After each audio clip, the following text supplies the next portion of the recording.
Today's thrilling episode is brought to you in part by Schlortz Premium Malt Fluid. It's wet.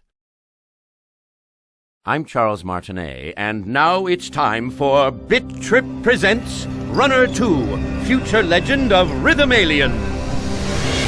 The LP of which is hosted by me, DeoGenZ. Information blast! Oh, I'm just sad I don't have a controller. Mine died, so this should be interesting. How well can I play with a keyboard? We shall see.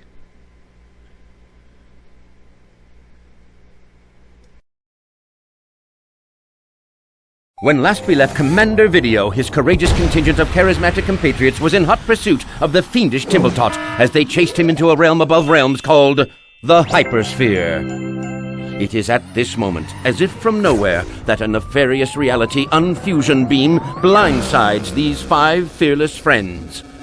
The always imperturbable Commander Video, shielding his elite assemblage of exceptional allies, takes the brunt of the blast and is sucked into an unknown dimension, a land of wondrous imagination found only at the apex of light and matter, a wavelength of the optical spectrum opened by the maniacal Timbletot to trap and enslave our gallant protagonist. Confused and companionless, our hero ponders his current position. The only thing that remains clear to him now is that he has fallen prey to a vulgar scheme full of villainy, which he must vanquish. Oh, that is awesome. Epic cutscene before we even get into the game, and one that really kind of puts my heart at ease, because at the end of Bit Trip Fate, which I actually did an LP of on this channel, it seems like Commander Video, well, goes into another form, and now we know where he went. He didn't die. The Welkin Wonderland. He's simply been transported to a new wonderful 3D world of excellent gaming possibilities.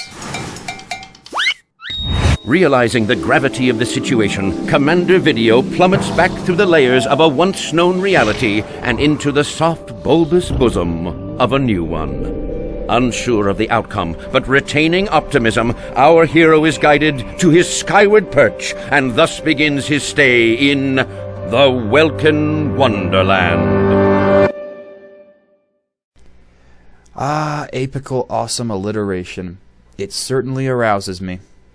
Now, let's see this world.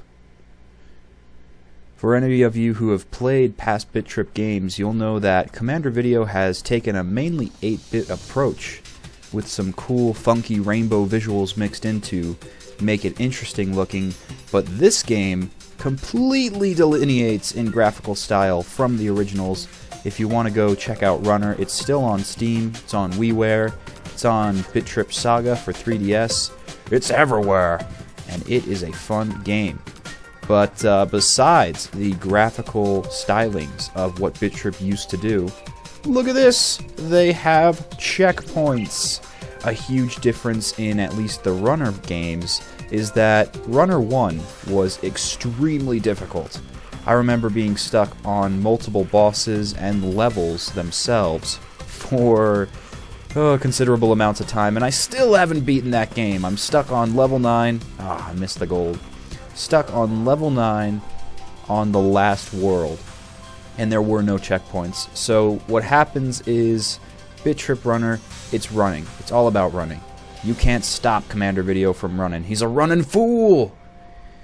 He's ready to do 1,000,000 marathons with no roids, just rainbows. And so you are in control of only when he jumps or dodges, ducks under, kicks something. So that's the only power you have to make him platform with. But if you do it out of timing and you run into a wall or an enemy, it sends you back to the very beginning. Or at least Runner 1 did. Now with Runner 2, if you do make it to the checkpoint, and that really sucked, I can't believe I missed that gold. Commentary here on the keyboard, I definitely recommend the gamepad. Much better. I haven't tried it with the gamepad, but I used to have a gamepad. But for some reason the wire went dead, and now it doesn't work at all. It kept flashing the light at me saying, oh, we're on, we're off, we're on, we're off, we're on, we're off, and that is not good for a precision platformer just like this. So it's a bit of a learning curve just to feel out your keyboard, because obviously your keyboard's not designed specifically for button comfort and specific press down values. And I mean, what I mean by that is it's not honed to be clickable for rhythm. It's just for typing. Hey though, crazy graphics. What is a giant jet plane doing here right by the ending? I don't know, but I love it. Those happy looking hills in the background. They're freaky but funny. They remind me of the hills in Mario World, except they seem to be even more smiley. So the fact that they implemented checkpoints in here, especially now that I'm using the keyboard and not a gamepad like I would prefer, where hitting a button it's kind of the same feel every time, so you could have your timing set down a lot better. This is just holding the J button. This is just holding the jump button, whatever it is on the controller. And that's useful for getting across gaps, and also for timing some specific gold grabs like there. I don't think it's, well, more here than where we just were. But there's some gold you can't grab unless you do a tactical glide. And, right there, see? If you don't time your jumps right, you can end up missing a lot of gold. So there's these short hops that you have to do, short hops followed by immediate jump up to get the gold. And this is what gives Runner 2, as well as Runner 1, if you could stand having to be sent back to the very beginning of the level every single time you run into something. It's what gives this game, should have glided there, a lot of replayability. Because obviously, I test suck. So when I get a gamepad, I will gladly come back to this world and try to get all the gold that I can. But that's very nice of them. Regardless of how many coins you grab or gold stacks, always gives you a reassuring compliment that what you did was awesome and amazing. So let us go to the next level. Now, in getting the gold, the best strategy I can give to you is feel the beat of the music. You gotta feel the rhythm of the future rhythm alien that is Commander Video.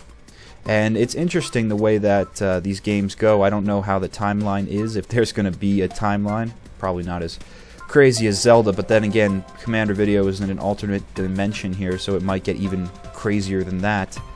But it's interesting that it's Bit Trip Presents and not just Bit Trip. Oh, damn, I missed that bonus thing. Whatever that yellow was.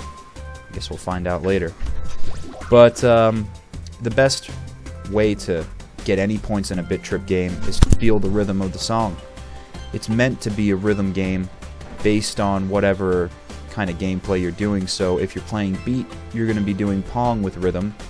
And the idea is to hit all the beats. In Runner, it's to run and jump in timing with the song to get as many good gold tings as possible to make the melodies even more magical. And I love the style of this game. Amazing that they got Charles Martinet in on it all. It's really cool for me, especially because I've had a lot of history with Alex Noisy, the main head honcho of Gaijin Games. Had him on a couple of podcasts before, YouTube interviews and things of that nature. And it's really cool to see an indie company go so far from what started out as Beat on WiiWare. You know, now they moved into Steam. I think that Runner was a huge game for them because that was where they branched off big time from Nintendo.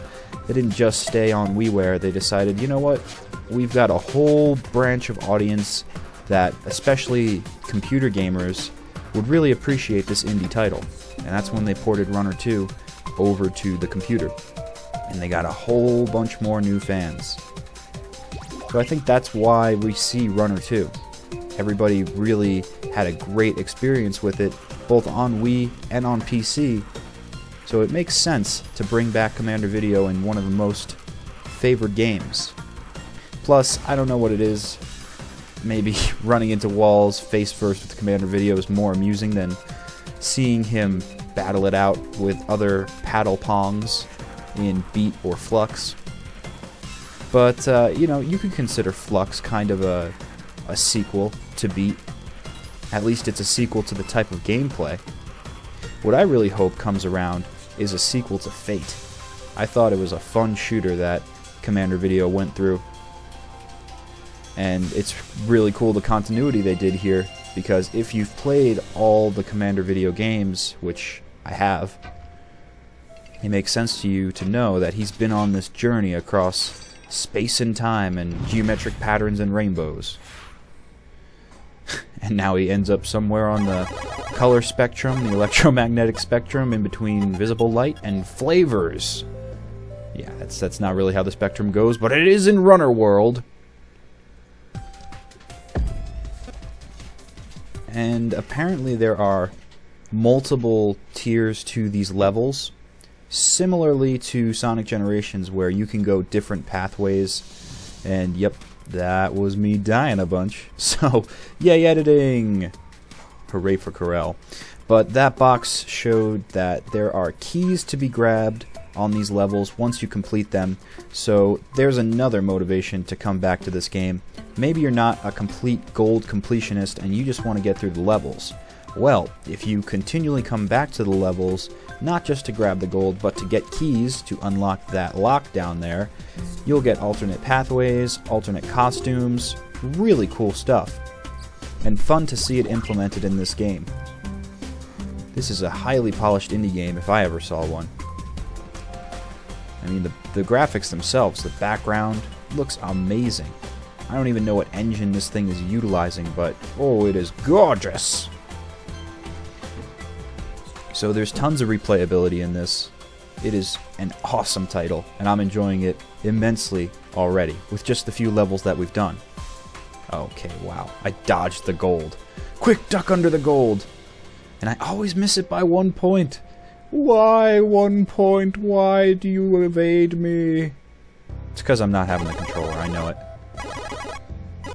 Yeah, another thing is I'm playing on my laptop, so the actual laptop itself gets even hotter when I've got my sweaty hands over it.